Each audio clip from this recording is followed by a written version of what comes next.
అన్నయ్య, ఈరోజు నుంచి నీ చెల్లి చనిపోయింది.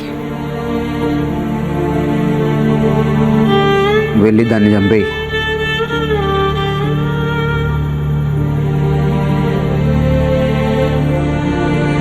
మహా,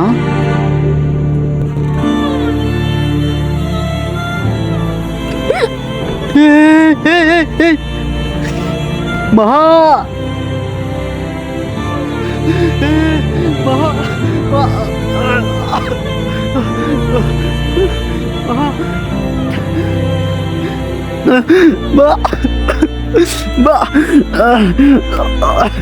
మహా,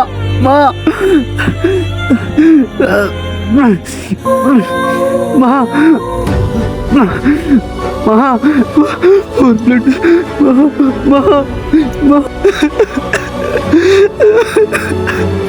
కలిసి బతుకుదామని మాటిచ్చావు కదే, మధ్యలో వదిలేసిపోతావా? ప్రేమకి కులానికి మతానికి సంబంధం లేదన్న పెద్ద మనిషే తన ఇంటి పరువు కోసం సొంత చెల్లినే చంపేశాడు.